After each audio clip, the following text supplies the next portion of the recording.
Well, good morning. Nice to see you. How are you doing? My name is Jeff. I'm from Arcanum Holistic Clinic, and I'm just going to take a few minutes. I just have a little gap in my morning before I have to go out and do a couple of things.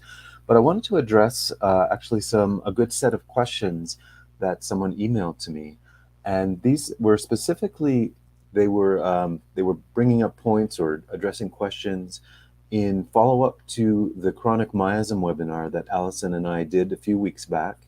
And it's was a very good webinar because, well, I just know because all of my patients since then who've seen that, we've since talked about some of the concepts as they apply to themselves, in their own treatments, every time they come in for their appointments. And I've also gotten some other emails and things. But this particular viewer, he's put some very considered thought into some deeper questions, getting at some of the deeper aspects. And I love this. I think this is the process just about anyone goes through when we're trying to learn something, when we're trying to understand something. Of course, we'll go through questions in our mind and try to figure it out. And hopefully, if we have someone to discuss it with, that's great. There's nothing like a dialogue to really flesh out your thought process. So, anyways, I will be exclusively doing that today. I'm going to be taking this person's email and using that as kind of a dialogue. I know I'm just talking to myself here, but I know you are there. You're on the other side of the camera, and we can of course continue the conversation. But anyways, I'll dive right in here. Let me bring up their email, and I'll kind of do this a little bit backwards. I'm actually going to go to the very end of their email, where they basically state a grand summary statement of their what really all their questions about, and I'll speak to that kind of on its terms, and then I'll scroll back from the beginning and I'll get into some of the more detailed questions that the body of this email went through. So starting in this kind of blue highlighted area at the last paragraph, where he says the overarching thrust of this question, however, is what role does treatment and eradication of the chronic miasmic state have in preventing future illness or infection of that same condition or disease? So essentially, and we'll see this when we go back through some of his detailed questions, that yeah, this is a good summary. He's really kind of playing around with the edges of, okay, if we cure the chronic miasms, can they come back? Can we get into other situations where we'll be infected again? And a lot of these sort of questions and variations on that. So yeah, he does summarize it quite concisely right here at the end. And so just to kind of answer him at this general level, as I say, we'll loop back to some of his more detailed questions, but we will, and I may be partially repeating some of the things that I said in that original webinar a few weeks ago. I know, well, I don't remember every single word I said, of course. I remember some of the things I've talked about, but this basic question on basically reinfection, or contracting the same illness all over again, even though it's been cured at some point in the treatment. This is really the heart of the concept that he's struggling with. And it's a good thing to, of course, as I said a moment ago, it is good to struggle with concepts and to ask questions about them, try to work them out in ourselves, work them out in dialogue and all this. So as I say, starting with this more general version of his summary question, as it were, I'm going to kind of outline some of the basic concepts to start to weave a broader response here. So I have some of my own notes I've handwritten here. So the first thing we need to lay down, I mean, I have a few concepts here, but let's just kind of lay these down, see where we can get to with this. The first thing it's something I didn't even write here, it's just popping into my mind. Let's just back up and give a little bit of the bigger context here. So we're talking about chronic miasms.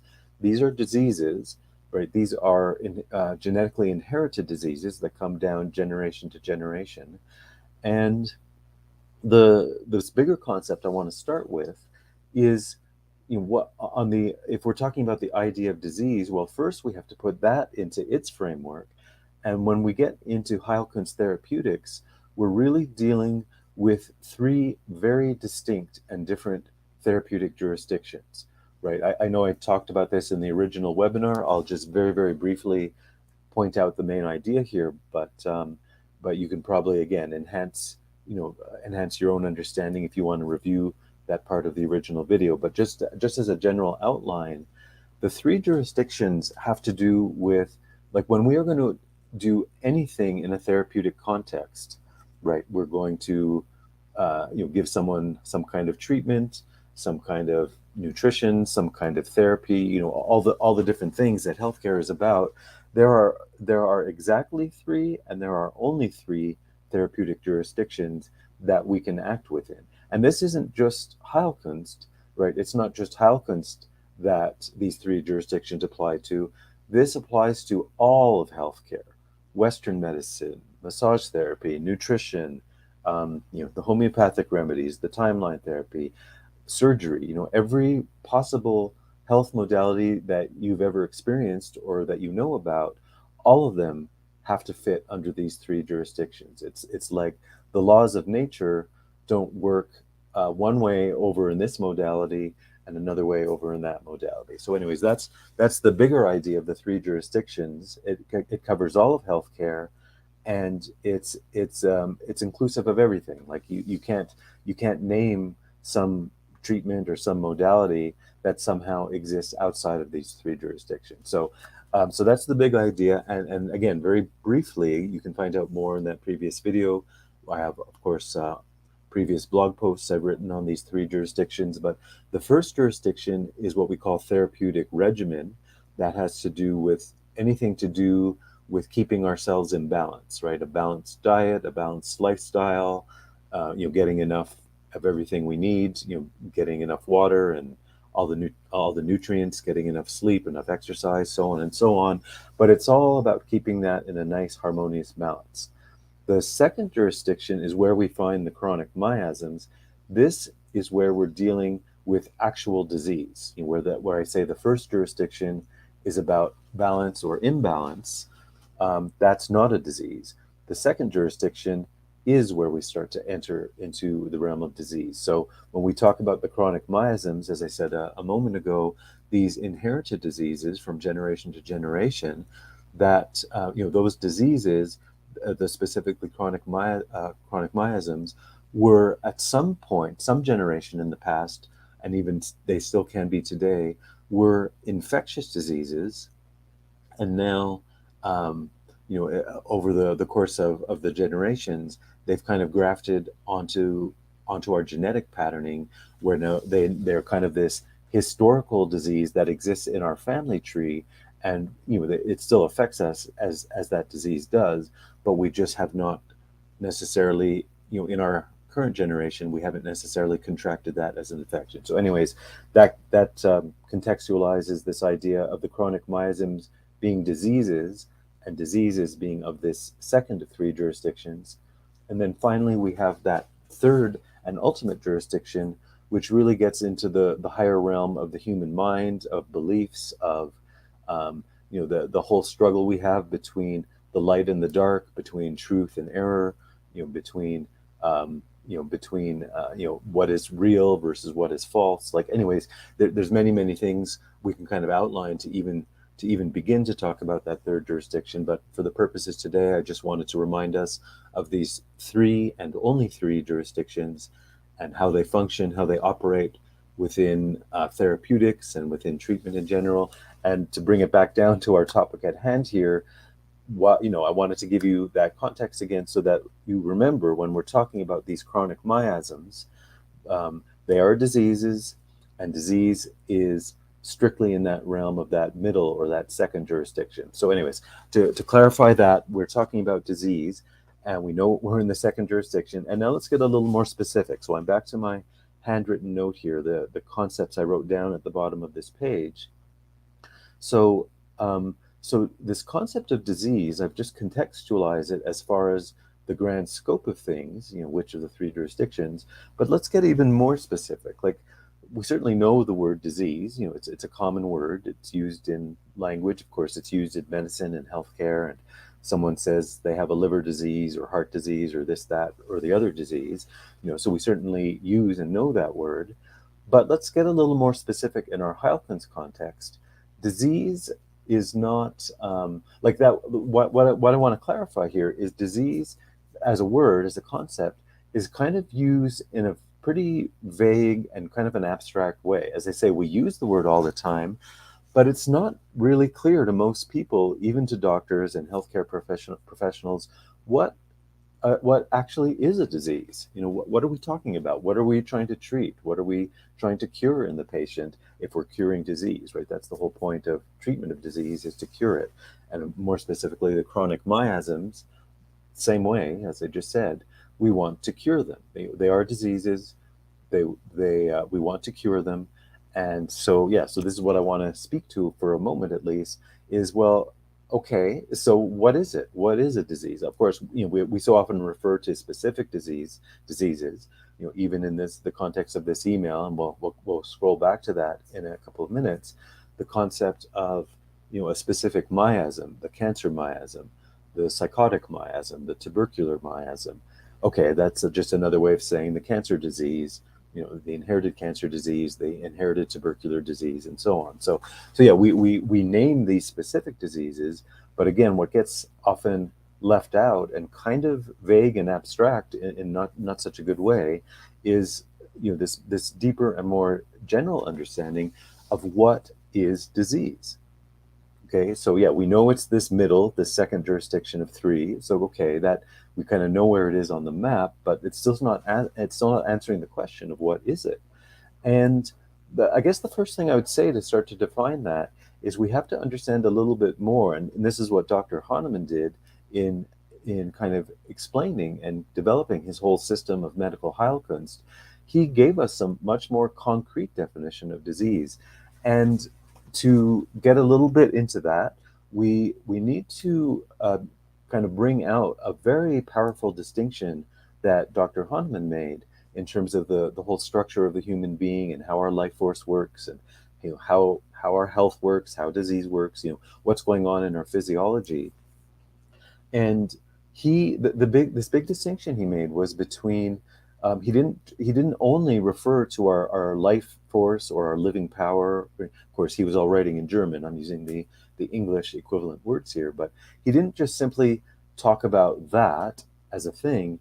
He did something no one else has ever done before, and he distinguished between two sides or two functions of that living power. Almost like two executive branches of the government. So, like, yeah, there's in the United States government, for example, you have the Congress and you have the Senate, and you also have a judicial branch. Anyways, I'm not a U.S. legal scholar, but we all kind of know these common concepts. They're all part of the grander government in general, but there's kind of these very distinct branches which each function in their own way for their own purpose, for what they're meant to accomplish. So that analogy to say that we don't just have a general or generic life force or living power, we have the we have what he called the substantive power. I'm translating to English here, and we have the generative power. And when we are talking about disease and giving a much more concrete definition of that, our generative power, that part of us from which we create new life. So that's everything from making a baby. If you haven't done, your grade 7 health class, you may need to catch up on that if you're not sure where babies come from. But I'm telling you, in these terms, a baby comes from the generative power, right? We don't just like making a baby isn't the same thing as digesting our lunch, right? Digesting our lunch is more of a process of taking certain parts of the food, taking certain nutrition, and just kind of rearranging them, putting them in the body where they go. Oh yeah, we need some vitamin C in these cells over here. We need this over there, and it's just kind of more of a rearrangement exercise. And then, of course, discharging all the unnecessary elements. Of course, that's the going to the bathroom a few hours later, and we urinate, we have a bowel movement, we get rid of it. So all of the above, what I just described, is more of the substantive power. That, as I say, that's just a big exercise in rearranging things. But when it comes to creating a new life, creating a baby, it's not merely a matter of rearranging cells. You're bringing a brand new individual consciousness. You're bringing a brand new spirit being. Whatever vocabulary is kind of makes sense in your worldview. But one way or the other, we're talking about something that's not just a mere rearrangement of existing cells, but we are bringing. I mean, yes, there are cells that are involved. There's a sperm cell and an egg cell, and all the mechanics of how reproduction works as far as that goes. But you can't ultimately explain what's happening purely on those terms. Purely in substantive terms, purely in terms of rearranging something. But yeah, you are kind of summoning into this world this brand new spirit being, or individuality, or form of consciousness. Again, pick your comfortable form of vocabulary, but one way or the other, whatever words you pick, we have to understand that we're talking about the generative power, which Hahnemann highlighted, as opposed to the substantive power. So what makes that important about disease? And actually, this backs us up to these three jurisdictions I was talking about a moment ago. This is one of the things that makes the jurisdiction number one and jurisdiction number two so fundamentally different from each other. It's because the what we're dealing with in the first jurisdiction, as I keep saying, is more of a rearrangement of what already exists. Taking this energy and putting it over here, this nutrient and putting it over there. You can give someone a good deep tissue massage to kind of help heal a scar tissue or something like that. And yeah, you're simply stimulating and invigorating to just kind of rearrange the cellular pattern and kind of provoke or stimulate more of that healing response, kind of at that substantive level. But what's different from that to the second jurisdiction, the generative power, as we're calling it, you can't simply rearrange things and expect to solve the problem. You have to get into. So, anyways, my main point here is, if we're talking about the chronic miasms, which are diseases, we're talking about what is disease in general. You have to understand, in Hahnemann's terms and in his observations and in his medical science and all of this, that to understand chronic miasms, or any of the diseases, that to have a disease, to contract a disease, to carry a disease as kind of an active pathology in your physiology, means that something has been implanted in your generative power, and not a good something. Like, of course, the generative power can do very good and positive things, right? It can generate new thoughts, new creative thoughts in your mind. If you're an artist, it's what's behind your artistic creative process, right? All these positive things that come out of our generative power, creating new life, as we were just alluding to. Yeah, these are all positive, healthy things. But the case of disease is it kind of latches onto your generative power for negative purposes, right? It now creates a chronic illness. It creates a degenerative process, right? So our generative power can be positive, it can be negative. That's literally the word degenerative, degenerative disease. So anyways, I'm just kind of talking in and around all these concepts, but I'm just trying to give a broader and a clearer picture of what disease is. So if we come back to this original question, the blue highlight here, if we eradicate a chronic miasm, if we cure a disease, does that help us to prevent that in the future? Or are we just always going to be susceptible to it? Yeah, these are profound and kind of very fundamental questions. But as I say, this is one of the starting points we have to establish our discussion from. Is, yeah, we have to understand this generative power, and how especially a chronic disease such as a chronic miasm kind of gets in there, and it just kind of whittles away, chips away at that generative power, and turns it more into this negative degenerative function. So more to the essence of this person's question, this idea of a degenerative disease. We have generative degenerative, right? That's at the root there. And this idea of, can we contract that again? Well, and I've kind of, in a sense, I've given another hint here, another piece, when I gave the three jurisdictions. Yes, you can cure that disease. That's the whole point of the second jurisdiction. But the fact that we have those three other jurisdictions means that, either at the first jurisdiction level, our diet, our lifestyle, are you eating junk food diet, are you eating all the wrong things for your blood type or for what makes your body healthy, then yes, you are going to, I mean, this is pure common sense, but I'm just putting it into our bigger conceptual structure here. Is yes, if you break common sense and eat junk food and do all the other bad things from the first jurisdiction, you are going to create the conditions where your whole physiology is going to have greater and greater susceptibility to some form of disease, maybe one you've had before and already cured, and now it can come back again, or a disease you've never had before. Maybe a miasm that wasn't that significant for you. Maybe you actually reopen a greater susceptibility for yourself to whatever it is. So, anyways, my big point here is, yes, we have disease. It lodges in the generative power that can be cured. That's the law of similars and all of this. But as I'm saying, if that's not the end of the story, right? That's we have this ongoing process of being alive and doing what we need to do to be healthy, where we continue to do what we need in the first jurisdiction, and likewise we continue what we need to do in the third jurisdiction. I briefly mentioned that a few moments ago, but this whole idea of, are you engaged with things that are more true rather than that are false, right? Are you engaged with the truth of who you are? Are you living the life that's suitable to you, to your skills and talents and your unique abilities and all these kinds of things?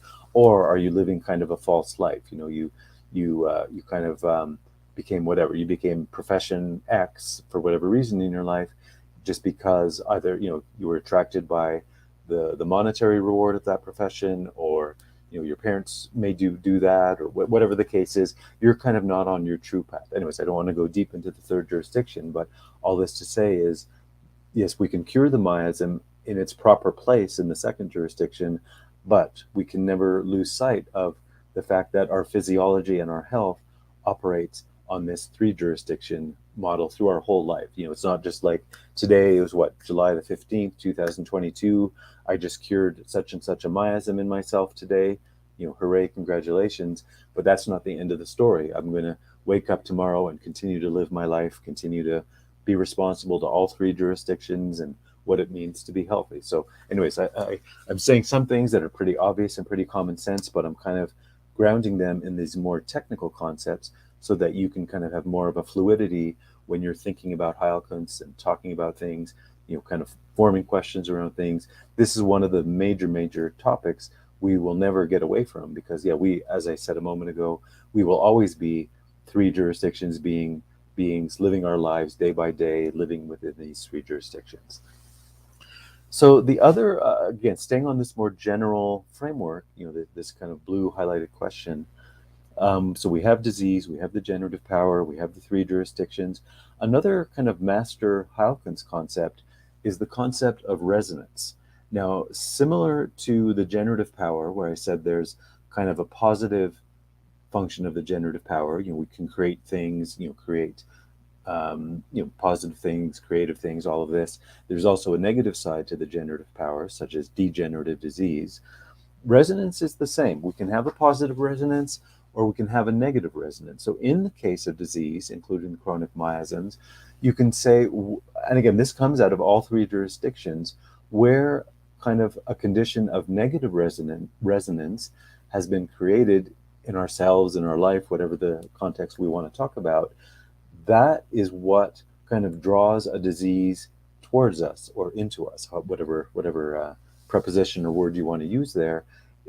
We can only contract a disease, even if we've cured it before and we're going to contract it again, on the basis of a negative resonance, right? Or maybe a somewhat different way of saying that is, yes, of course, disease is bad. If we want to talk about good and bad, it's not. It's the opposite of health, right? It's the opposite of all the positive things we want out of a healthy life. But at a more ultimate level, even when there's a negative resonance which draws a disease matrix into ourselves, if we handle that properly, through the second jurisdiction, through the remedies, through curing that disease, we end up turning that negative resonance into its positive counterpart. So there is as I say, if we handle it appropriately with appropriate therapeutics, we can take a disease and we can take a negative resonance and transform that into even more health and more positivity and more positive generative power and all of the rest. So a long way of saying that that disease in itself isn't bad. It's only what we do with it that turns it into something bad or something good for ourselves in the longer run. So that concept of resonance is really, really critical to Heilkunst, to disease, to treatment, to all these concepts. But I just wanted to bring it in here to our more general level.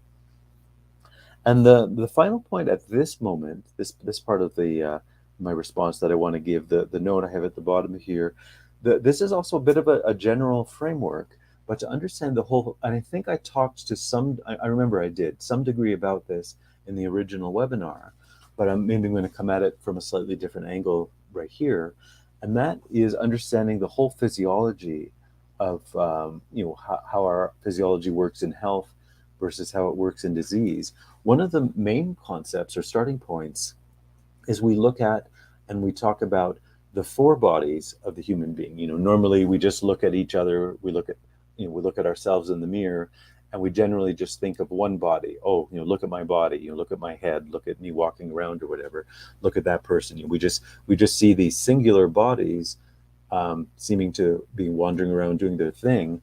But to understand a more complete human physiology, we look at these four bodies. So again, I'll say this very briefly. This is its own huge topic. I just want to keep expanding our context here to understand the miasms, as the question is getting at. The four bodies, you can say, relate kind of to the three kingdoms of nature, plus the fourth one is a uniquely human body. So the first body, our physical body, is what we have in common with the mineral kingdom. And then our second body, the etheric body, is what we have in common with the plant kingdom. And our third body, our astral body, is what we have in common with the animal kingdom. And then finally, the fourth body, what we call the ontic organization, that's a uniquely human part of nature and of physiology. So plants don't have it, minerals don't have it, animals don't have it, but humans uniquely have that. So there we go. So there's that four part physiology of the human being.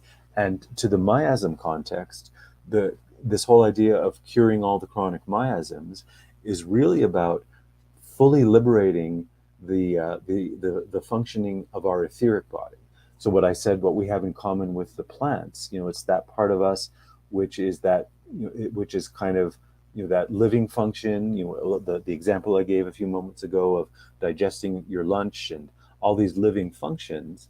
We breathe, we digest, we like all we sleep. We generate ourselves. Like we have all these living functions. By and large, that's being run by that second body, that etheric body. So to go through the full process of clearing the miasms at this broader physiological level is really about clearing out all these fundamental living functions, so that we're functioning properly, we're digesting properly, we're all of these things our four bodies do. This is ultimately what clearing the miasms does for us. So it clears all that, and that kind of opens the door for us at the broader scope of Heilkunst treatment is really to kind of use that as a platform, right? We have a healthy body, we're functioning, we're digesting, we're doing all these things. So now we can do what we're ultimately meant to be doing, which is kind of developing or evolving our unique individual consciousness. Because health is not just about digesting your lunch. I mean, we need to do that, but it's ultimately about being in this kind of evolutionary consciousness, right? Developing ourselves, developing our unique individuality, our unique thought process, our unique capacity, of what we can do in the world. And again, whether that's certain skill you bring to the world, or a certain insight, if you're a teacher or a researcher, whatever it is, all these kinds of things we share with each other in the broader human community are part of this higher process of the development of consciousness. So anyways, that itself, as you can imagine, is a much broader topic. I just wanted to help us round out our contextualization of what we're talking about with chronic miasms and what this business of clearing them. So it's the etheric body, that second body I mentioned, that's getting cleared as we clear the chronic miasms. And that just simply gives us a good, healthy foundation to do the higher work that we're meant to do in health.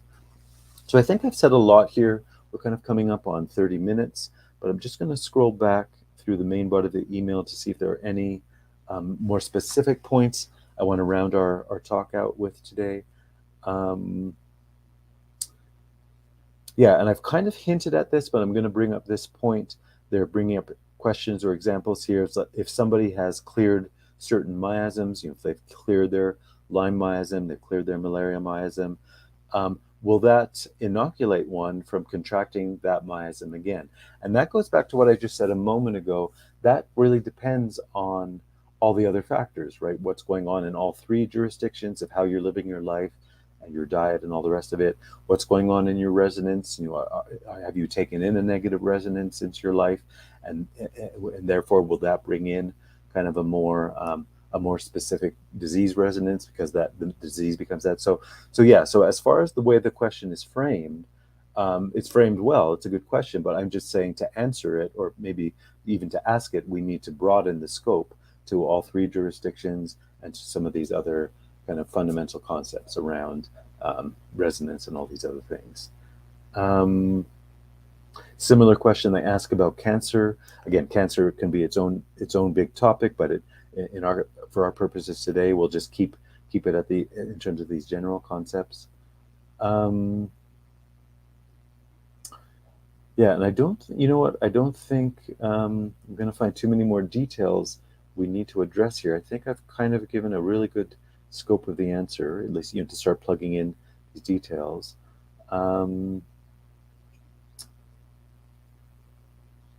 Yeah, I did talk about resonance.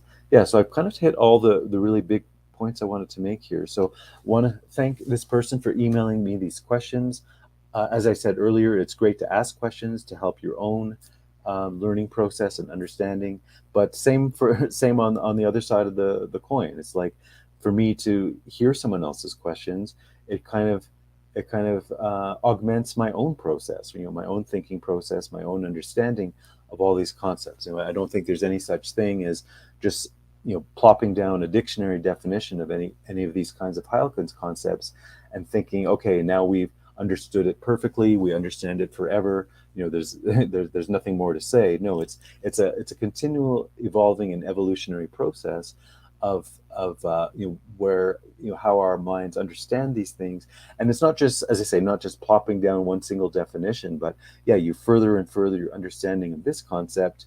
And then at the same time, it's like I'm picturing a really intricate spider web as I'm speaking here.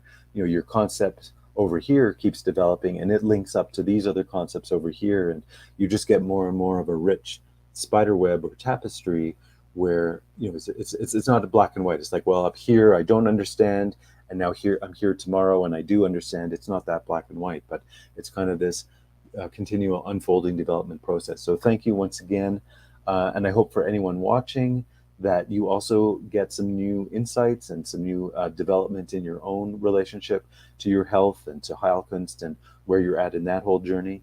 And yeah, I will leave it at that. I will close down this video, and you can put a comment on the video if you have any further questions, and I can continue the conversation on that basis, either just by typing a quick answer or coming into another video, depending on what scope that kind of question would result. But yeah, thank you all for watching, and I will see you in another week or two when I come back to my nice little live video studio here.